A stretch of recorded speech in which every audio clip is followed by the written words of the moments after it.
and 1,000 flowers. And then we give away 500 sweatshirts, 1,000 pairs of socks, 500 pairs of underwear, and all sorts of other donated clothing that can help the homeless when they want to dress up for a job interview, for instance. And it's just really tapped into all the volunteers, many of whom are retired, saying, and some of them extraordinarily successful people, saying, this is the piece that was missing from my life. And I really do have an issue. Everybody goes, issue, oh no, what? But I do have a real problem with the mercenary quality of Christmas and Thanksgiving, particularly Christmas, when it's really about love. It's really about connection that we can do every day. And so when you do Champions for the Homeless, first of all, you realize so many of the people that you meet, when they're given respect and love and they're safe, these layers, the Bible would call it scales, but these layers of protection and these masks that they harden themselves with to protect themselves disappear. And now that we've been doing it, we've done almost 60 events now over 16 years. And we've had amazing people, just to mention Demarius Thomas, who died last week. Tragically, he was at one of our events, sweet human being. Larry Fitzgerald was at Thanksgiving. The Bidwell that owned the family, Nicole Bidwell herself, the sister of Michael Bidwell, the owner of the Cardinals, is bringing her therapy horses. We have chiropractors. We've had haircutters, which we're not ready to do right now with COVID yet, but we will soon. And what's interesting is during COVID, we made Phoenix the very first city in the country to provide free rapid COVID testing for the homeless. And then we provided vaccinations. And so just doing all sorts of things that say you are not forgotten, you're important. And the other thing is, Tony Robbins, who I've been lucky enough to work with, he would talk about the quality of the questions you ask, which as a phenomenal podcast host, I'm sure you know, determines your values, and the stories you tell determines what's important. So if you get the media to cover the homeless, number one, number two, to interview the homeless, as we did on Thanksgiving, and there were three homeless folks, 2 African Americans, 1 Hispanic American, articulate, grateful, clear-headed, shattering these notions. And then last Christmas, we had 2 ladies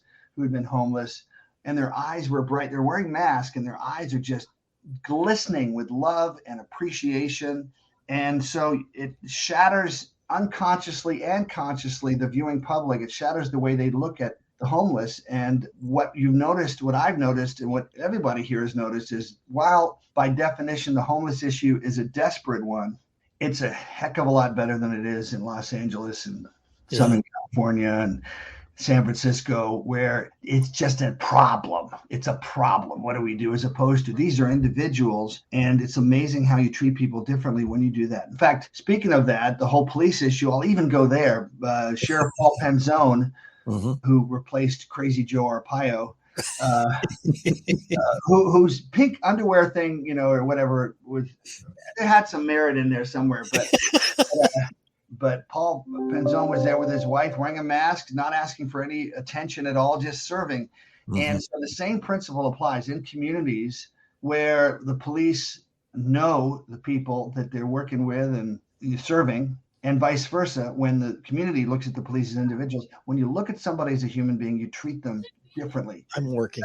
Absolutely. That's really our passion, and we've seen it make a huge difference. And so St. Vincent de Paul, another thing that's really important, whether it's a radio station or whether it's any company or any organization, the same people that I started working with 16 years ago, Steve Zabilski, Danielle McMahon, Jessica Berg, Jerry Castro, the same people are there 16 years later. So the values are so deep that even though the job description is never what all the millions of things that you never were told you're going to have to do, you have to do, especially with COVID. Hello. And they're still there. And so there's stable leadership. So it's incredibly gratifying. So we went from 400 volunteers during COVID last year to 15. And yet we pulled it off. St. Vincent de Paul had to create bags with the prepackaged food so that there was no touching at that point. Right. Then we went to 30, then 50. And now we're back up to about 120 volunteers. We'll probably have about that this time that we're allowed. We probably won't do much more than that, but that's still a great number that we can do a lot of service with. And now you're driving home after the event and it feels the way Christmas should feel. It feels the way Thanksgiving should feel. And, obviously, really gratitude should be a daily thing every day of your life, but having something that you intentionally work towards to make you feel clear about why you're so grateful. Yeah. That changes everything in your life. And for us spoiled narcissistic athletes, we have Mike Lowry. Have to, all of us, I think we just have to check what is real success. Yeah. And have a sense of being grounded in the things that can never be taken away from us, the levels of happiness and gratitude and satisfaction and fulfillment and connection. I think today with COVID, especially, here we are on kind of StreamYard, Zoom sort of thing. There are a lot of people that are so isolated and they're missing that sense of connection. So definitely, I think there's a human music we play at St. Vincent de Paul at Champions for the Homeless.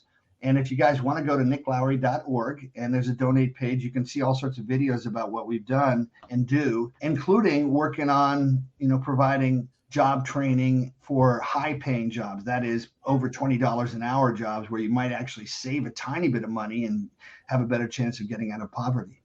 Very cool. One thing that struck me as you were talking, man, is the two groups, the group of professional athletes and the group of homeless. The general public has a problem perceiving as real people. Yeah. And when you can get like time with you now, or time with like you have with the folks at St. Vincent de Paul, you get a totally different idea of who these people are, and you can see them as people. And that way you build a relationship and the world gets better. You also see people that just, where do you need me? Yeah. When do I sign up? What time do you need me there? Yeah. And then the people that may not quite be there, they witness that and they go, gosh, I want that. And you know what? Here's the other thing. Talk about, the NFL now uses a phrase, generational wealth, which is a beautiful phrase for guys coming from 73% African-American, often from poor families that never had education or wealth of any sustainable kind. But there's also generational mental health too. And I just think that, the different types of wealth, when the players witness how good this feels, and then their kids come with them, tell their father or mother, we got to go back. I never felt more powerful. I never felt so great. And here I am helping an adult. I'm 12 years old and I'm helping a 40-year-old be less, unhappy. I see a smile on their face and they connected eye to eye with me, soul to soul, if you want. And then to talk about grateful. I get emotional talking about this. Some of these kids that were 10 and 12 do the interview after 3-4 years of doing it. I bring them in and they speak to the cameras. What do you think it does to them for their lifetime? Yeah. When they, at the age of 13, 14, by the way, their parents seeing it too, being an advocate in a productive, wonderful way, articulating really profound notions of equality and love and, overcoming adversity and being there for people. That's the exact antidote, the exact vaccination, frankly, emotionally and spiritually, what we need today with all of these divisive messages when we have, for the most part, 75, 80% of the population, I believe, are sane and want to do the right thing and want to work hard, want to be loving, want to be great parents, want to be great citizens. And that's who I'm interested in. The other people that don't respond to that, well, they're missing out. Yeah. Yep, they're lost. John, he's a wonderful guy, and I hate what we're about to do to him. Well, he'll get over it. 6-pack, 6 questions, hot seat. Yeah, it's coming up. Hang out with us here on The Approach Show. Don't mess with Mike Lowry. Hey, it's Neil. Some people collect sports cards. Well, not me. I collect watches. It's true, for over 25 years I've collected watches, and so I was blown away when I was introduced to one of the best-kept secrets in automatic watches, Orient Watch USA. According to GQ, Orient Watch is the king of the sub-500 automatic watch category, with many models priced below $150. That's a lot of value for this Japanese-powered watch. So when Orient came to me and said, "Hey, Neil, would you like to talk about our watches?" I said, "Hell yes." This holiday season, why spend hundreds or even thousands of dollars when you can buy a higher quality, sharper looking, better crafted alternative? Orient Watch USA has thousands of 5-star reviews, so check them out today. And here's an exclusive offer for listeners of The Approach Shot. Visit OrientWatchUSA.com and use the code APPROACH for 15% off anything on the entire site. Again, go to OrientWatchUSA.com now and use the code APPROACH for 15% off site-wide. That's OrientWatchUSA.com and use the code APPROACH for 15% off. Attention anyone who is impacted by the current pandemic and has $2,000 or more in credit card debt. If any credit card companies extended your credit with attractive interest rates or low minimum balances, and now because of it you owe thousands of dollars in credit card debt, here's some really great news. It happened to millions of people at no fault of their own. But thanks to a powerful program now approved, anyone with $2,000 or more in credit card debt can cut their credit card payments up to half and reduce or eliminate interest charges altogether. That's right, our nationwide nonprofit program is helping U.S. residents cut their credit card payments. We've helped over 500,000 people with their credit card debt, and now we can help you. Bad credit card debt happens to good people. Get free of credit card debt today.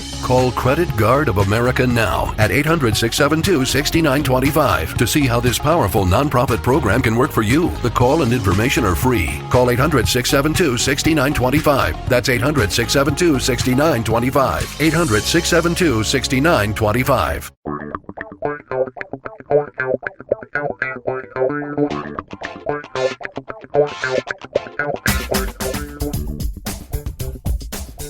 And we are back. I'm John Ashton. He is Neil Michaels. Nick Lowry is our guest and has been for this entire program. And I think we should just make it a series with Nick. I mean, I do too. Yeah. Just, become an integral part of the show here. We say all the time, we'd really love to have you back, but we would really love to have you back.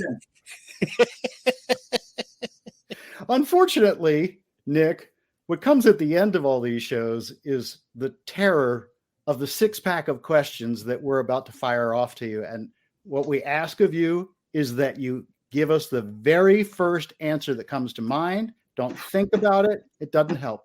Nothing helps. And give us the first thing that comes to mind. Don't think about it. If you think about it, you'll hear something like, "No!" And then you'll know. You ready? I don't know. Perfect. Question 1. Nick Lowry, you can choose anyone in history to sit down and have a cocktail with and talk sports. Who would it be? Winston Churchill. Interesting. Was Winston Churchill a big sports fan? Well, he was half American, half English. And of course he was a sports fan. One of the most competitive SOBs in history. That's true. And he had one of the greatest senses of humor of all time. I just think he would have an amazing perception. First of all, today's sports environment with TV everywhere, 35 cameras on the football field, slow motion, this weird thing. By the way, I'll share something with you. When you're lining up a field goal and that cam that comes over the field lines up behind you, you can hear it. So it's coming out. When it's behind you, you're like, don't focus. Whoa. It's weird. I take my hat off to the guys that don't let it distract them. Wow, that was that. I don't think we've ever had a tangent quite that far out on a question in the 6-pack. Also, the first Ivy League educated person we've had on the show, so that's where the Churchill answer came in. There you go. Perfect. Question 2: which teammate of yours was most fun to play with? Danny Salamua. Danny Salamua was our nose tackle. He was only about 6 feet tall, but he was about 300 pounds. He was low to the ground. He was always around the football, and he was just like a natural comic. So I got him back one time because during practice, we were practicing a fake field goal, and he ran out and shoved me down to the ground when he really didn't have to. So he turned around, and he's not a small man, and he's walking back, and they're all chuckling during practice. It's late season. And so I got up ahead of steam. And at that point, I was 215, 220 pounds, and I hit him, boom, right below the numbers and sent him flying like that, skidding on the grass. He wasn't laughing then, but he was one of the funniest guys ever. Derek Thomas was also pretty funny. He would say to me, "Nick, you're not the man next to the man. You're not the man behind the man, and you're not the man in front of the man. You are the man. That's great. That's a bumper sticker if ever there was one. Question Come on, bumper 3. You're instrumental in bringing a voice to the homeless, as we've talked about. If